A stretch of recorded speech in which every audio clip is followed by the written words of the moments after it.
What is going on, everybody? Happy Saturday. In today's video, I'm going to be walking you guys through a full edit on an image I shot on a recent trip through the backcountry of Idaho. We had a beautiful sunset this night. If you guys want to check out that video, I'm going to link that here. Now, this video does tend to move pretty fast. I walk through this edit very quickly, talking about a lot of different concepts, but I don't really teach you the concepts. I just show you my workflow. However, I tried to link as many videos as I could in here to link you guys to other videos if you're interested in seeing a concept that I do in this video. So I've kind of tried to make that a little bit helpful for you guys. I really hope you guys enjoy this video. Let's go ahead and jump right into it. Okay, so I've got my image open here in Photoshop. The first thing I want to do is duplicate this layer to keep this as the base layer. And then I want to go ahead and do some warping. So I'm going to hit Command T and Control click. Then I'm going to hit warp.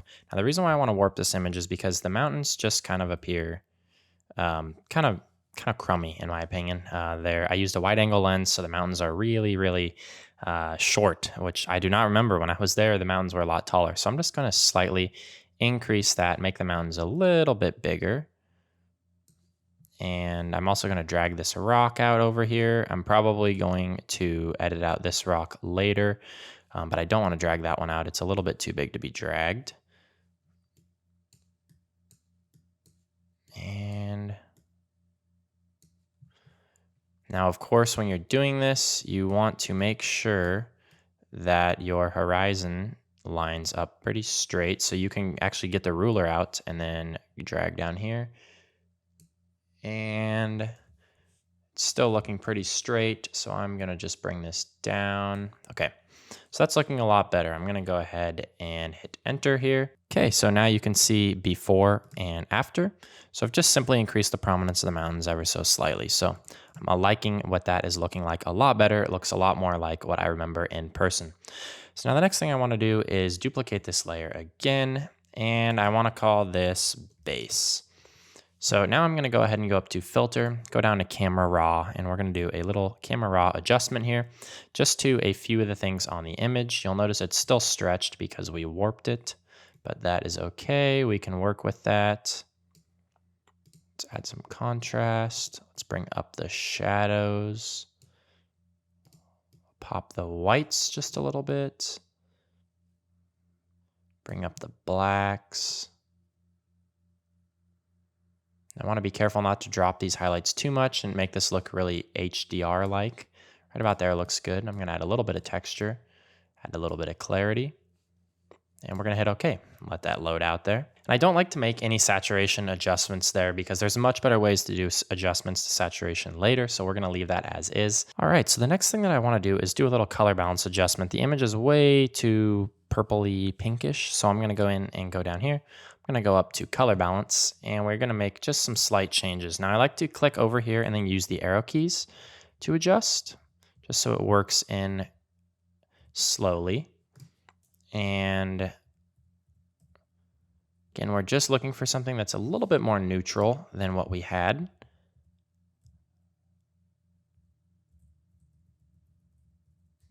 And I'm just slowly adjusting these, kind of seeing what looks good. That's looking pretty good to me. So before and after, before and after. So you can see that we haven't really hurt the image. We've just neutralized it, so the sunset looks a lot more realistic now, whereas here everything is just so purple and pink and magenta, and now it's a lot more balanced right here. So I'm liking this exactly where it's at, so we're going to go ahead and move on. Now if you are thinking like me that this spot right here is really bothering you, I know I'm going to do that at the very end, so do not worry. It really bothers me, but I always like to do it at the very end to do all my spot healing. So the next thing that I want to do here is probably do a little hue and saturation adjustment. So I'm going to go down here. I'm going to grab the hue saturation. And I don't want it to be so saturated in the reflection. It's almost more saturated down here than it is up here. So I'm going to go ahead and drop the saturation just a little bit. I'm going to invert this layer mask by doing Command I. And then I'm going to go in with a white brush at about 30% opacity is good. And I'm just going to paint over this. And this is just using the layer mask to just affect this part of the image, and that's looking a lot better to me. I'm liking where that's at right now. So this is starting to look really nice. I think the next thing that I want to do here is probably do a little luminosity masking. So I'm using the TK Basic V6 panel. I will link the video if you guys don't know how to use luminosity masks. I came out with a video recently that I will link right here that you can use to figure out how to use luminosity masks, because I'm not going to explain it too much in this video. I'm going to make a lights 2 selection. I'm going to grab a curves layer. I'm just going to drop that down a little bit. All right. And that is looking a lot better to me.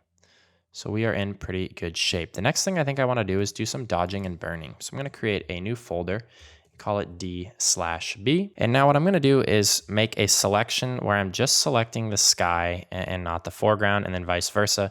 So to make this mask, I'm going to go ahead and go down to the color range. And then I'm going to click on the foreground, and I'm just looking for the foreground to be white and the background to be black. And of course, we're going to go in and refine this. That's looking pretty good to me. We'll hit OK. And then we are going to create the layer mask here. I'm going to hold Alt and Option and click. Then I'm going to go Command L to get my levels. Then I can adjust this layer mask to make it completely black or completely white. We're already in a really good spot here. I'm going to go ahead and hit OK. And then I'm just going to touch these spots up with a brush at 100% opacity. So since these aren't on an edge down here, it's really easy for me to just touch up. Now up here, this black corner could be challenging. I'm going to switch to black, and I'm going to switch to overlay blend mode. Now when you paint with overlay, it makes it so that it doesn't paint, you can't paint on white. It only makes darks darker or lights lighter, depending on if you're using black or white. So super cool little trick there. So I'm going to go back to normal. Now we've got this mask made. It was super easy and simple, as you can see. So I'm going to create a new layer here. And we're going to set this to overlay. And now right now you can see with this mask, we are painting on the foreground, which is totally fine. I'm going to grab a color out of the sky. I'm going to go over here, reduce the saturation. And then I'm just going to come in here and I'm going to zoom in a little bit actually first. And I'm just going to paint on these mountains. I just want to add a little bit of depth. And I want to go down to about probably 5%. Maybe let's go up to 10%.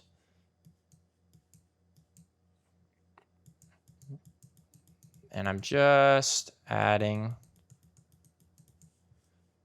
a touch of depth here. We're going to go in also and burn these as well.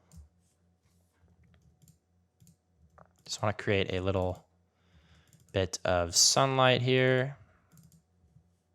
It's looking good to me. Now we can go in with black and we can touch up some of these dark spots.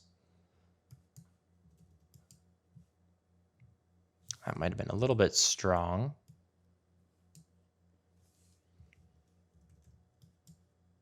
This is just creating a little bit of depth in our image. So just a couple super simple, quick and easy changes. Now I would probably go back through with my eraser tool and touch this up, maybe lower the opacity. I feel like it's a little bit strong right here, but I don't want to spend a ton of time doing this. So normally I might spend a little bit more time, but for now that's totally fine with me. We're going to call that good. Now we can also go in and create another new dodge and burn here. And we can throw this layer mask on. We can invert that layer mask. So now we're painting in the sky. And now we can sample a color. And make sure that you're not selected on the layer mask when you sample a color. And I'm going to grab yellow. Maybe I want a little bit more orange, actually. And now we can just go in and add a lot of depth to the sky. We need to create a new layer in overlay or soft light. Let's try overlay first. Oops, click overlay. And you can see that's coming on a little bit strong. Let's go ahead and drop this to about 5% opacity. And I'm just kind of creating some streaks, which is giving this image a little bit of dimension here. I'm not adding a whole lot of color. I'm just mostly adding brightness.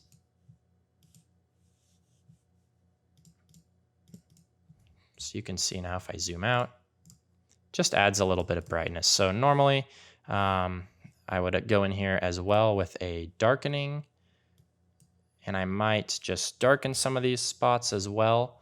But I'm feeling like this image is looking fine. I'm not going to spend a ton of time doing this because it's not that exciting to watch someone dodge and burn. But I'm just going to make those two really quick changes. Maybe I'll do one more thing to the rock down here and just kind of paint a little bit of brightness onto the rock. I'm just going to use white for this. And just to bring this out a little bit more, the effect is a little bit strong, but we'll go in with the eraser tool and get rid of some of this. Okay, so I'm liking how that is looking. Now, the next thing I want to do is an Orton effect, and I have another full video on the Orton effect if you want to watch that, but I'm just going to do it really quick and easy here. So I'm going to merge all visible layers by doing Command, Alt, Option, Shift, and E. We will let that load out. We're going to go up to Filter, down to Blur, over to Gaussian Blur. We're going to do 50 pixels for this one, and we'll let that load out. Now we're going to hide that layer, and we're actually going to use a luminosity mask to apply this Gaussian blur, or this Orton effect rather. I'm going to go with the 2. I'm just going to hit apply, and we will turn that on. And and we are going to change this to soft light blend mode, and then we will zoom in and see how we're looking here. There we go. Let's toggle this. So off and on, off and on. And I also like to go on here and drop the density just a little bit sometimes, just so that it kind of bleeds out onto more of the image. We're going to go 90. There we go. Now we've got a little bit more bleed going on. I really like the way that looks, so we're going to leave that as is. Again, I'm going to merge all visible, and I'm going to do a little pop layer here. And I have a little action created. It's just an unsharp mask with these settings here. I just hit play, and it creates it right on this layer. So really nice little quick and easy trick. You can see it looks terrible right now, but we're going to severely lower it.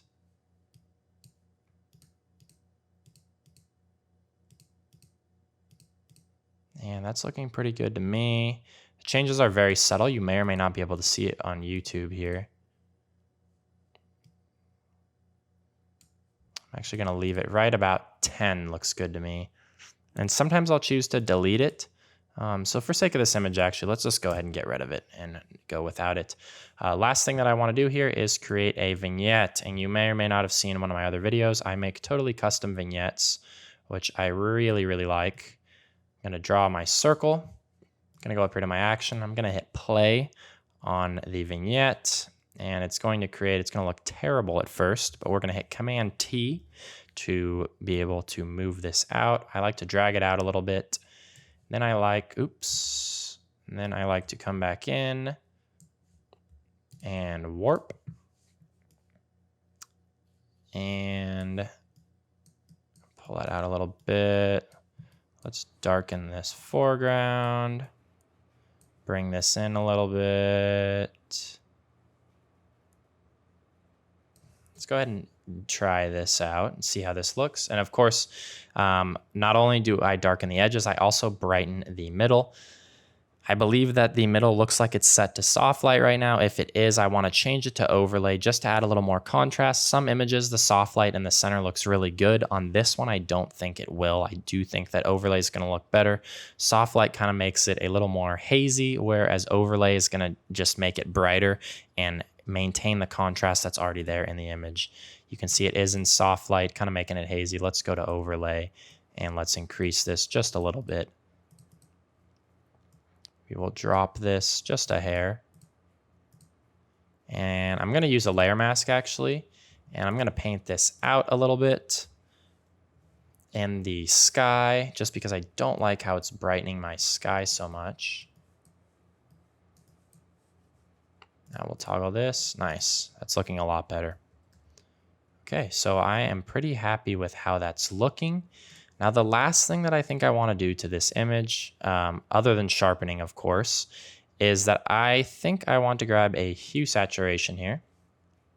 Drag this out of the Vignette folder. And I want to desaturate this rock and some of these mountains up here. So I think what I'm going to do is create a new folder with this layer mask on. And then I'm going to drag this into there. I'm going to drop the saturation. So this decreases the saturation of everything in the foreground, which I don't want. So I'm going to invert this mask. And now I am just going to paint right in there. I'm going to paint right over here. And because I have this layer mask here preventing me from affecting the sky, I can paint over and I don't have to worry about the edges when I'm painting right here, just because I have this layer mask. So it's a super subtle change, but it's looking pretty good. Now, the last thing I want to do is sharpen. So I'm going to merge all visible again, Command, Alt, Option, Shift, and E. It's a meaty command, but I'm using it so much, so I do memorize it very quickly. I'm going to go down to Filter. I'm going to go to Sharpen, and I'm going to go to Smart Sharpen. Oh, and then after the sharpen, we do want to get rid of some of these spots. I know I said we were going to do that. These are the settings I like to use for my smart sharpen. I like to hit OK and let it load out and then lower the opacity here to make my changes. So, of course, you want to zoom in when you're sharpening quite a bit. You can see it's over sharpened right now. Let's drop this down. Toggle this. I'm liking what that's doing. So maybe you may or may not be able to see it. Now watch the edge here. It's just kind of hardening that edge. It is adding a little bit of haloing, but it's not too bad. And I think that it's perfectly fine for this image. That's looking good. Let's go ahead and add one more new layer for the last step. We're going to go in and spot heal. So I created a new layer. Make sure sample all layers is checked and then hit your button here for your spot heal. And we're going to spot heal here. Sometimes it's a little bit slow when you do it at the end because there is all these other layers on your photo. You can see that did a good job. You can also spot heal this rock out. There it goes. That looks pretty good. And maybe touch this up. Close this and look at the edges. I'm going to touch this up. There's a spot right here. So it's just kind of a little final touch that I like to put on my image. And that's looking pretty good. So that covers how I go about editing this image. Thank you guys so much for watching this week's video. Really hope it was helpful for you guys to see my workflow on an image where you have just a great sunset like this one. As always, I really appreciate your comments, your likes, and your subscribes. So please make sure to do all three if you really liked the video.